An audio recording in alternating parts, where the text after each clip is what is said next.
Baik, berikutnya, bagaimana hukumnya orang laki-laki main bola kaki memakai celana pendek? Bagaimana pula hukum orang yang menontonnya? Ini belum pernah ditanya. Ya, sering yang bangi bola di Kebangi ya, itu sering nonton bola. Mungkin kalau di Banda Aceh, Stadion Harapan Bangsa, bahkan ada yang sempat salah asar sudah duluan ke sana, Masya Allah, karena gara-gara bola, dosa besar itu. Tapi bukan itu persoalannya. Pemain bola dimanapun adalah celananya di atas lutut. Sedangkan sejarah garis besar bahwa aurat laki-laki itu wajib ditutup antara pusat dengan lutut. Ini nampak sebahagian paha, ujung paha nampak. Bagaimana? Yang main, bagaimana pula penonton? Nah, boleh atau tidak? Sepakat para ulama bahwa kalau di dalam sholat, aurat laki-laki mesti wajib menutup antara pusat dengan lutut, yang lain sangat dianjurkan. Ini bukan dalam sholat, di luar sholat. Di sini beda pendapat ulama. Satu hadis mengatakan juga tidak boleh.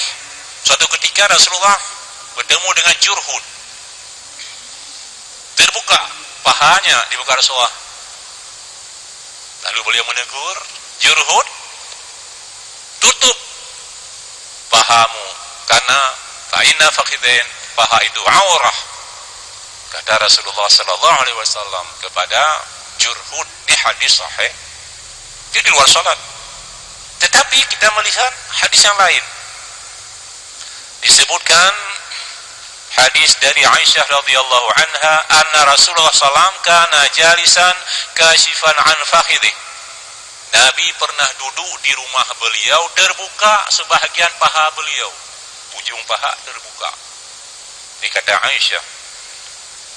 Fasta'adhanna Abu Bakrin fa'adzana lahu wa huwa ala hali. Kemudian masuk mertua beliau Abu Bakar, minta izin masuk. Rasulullah membolehkan masuk, tapi keadaannya tetap seperti semula, pahanya terbuka.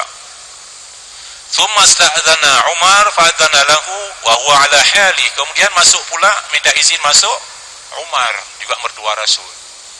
Posisi Rasul terbuka begitu, terbuka sebahagian pahanya. Thumma sta'adzana Utsman fa'arkha alaihi thiyabah. Kemudian masuklah, diminta masuk Utsman, minta izin, ada keperluan rapat mungkin. Masuk Utsman, menantu beliau. Lalu Rasulullah menurunkan, menutup paha beliau yang terbuka tadi. Falamma qamu, setelah mereka bubar, qultu, saya bertanya, ya Rasulullah, ista'dzana Abu Bakar wa Umar fa'adzanta lahuma wa anta ala halik. Ya Rasulullah, tadi masuk Abu Bakar, masuk Umar, keadaan ada sabda seperti itu, terbuka paha anda ya Rasulullah. Falamma sta'dzana Utsman arkhaita alaika thiyabak. Waktu masuk Utsman, anda ya Rasulullah menurunkan pakaian, menutup paha anda ya Rasulullah. Faqala Rasul menjawab, ya Aisyah, la astahyi min rajulin wallahi innal malaikata la nastahyi minhu. Wahai Aisyah, apakah saya tidak merasa malu terhadap seseorang yang demi Allah malaikat pun malu kepada orang itu? Jadi malaikat pun malu kepada Utsman. Utsman orangnya pun malu. Maka Rasul pun dengan menantunya ini menurunkan, menutup paha beliau. Nah, jadi ini di luar sholat yang salah. Satu hadis lagi sependek.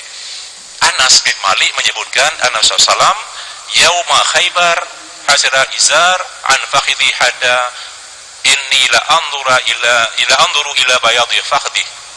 Anas menyebutkan Rasulullah SAW pada perang Khaybar menyingsingkan kain sarungnya, ditarik ke atas sehingga saya bisa melihat bagaimana putihnya paha beliau dalam perang. Jadi kalau kita melihat hadis ini, ya, kalau sekedar ujung paha, kalau megang hadis tadi, sekedar ujung paha tidak dipersoalkan. Nah, ini kita jawab dengan hadis Rasulullah SAW.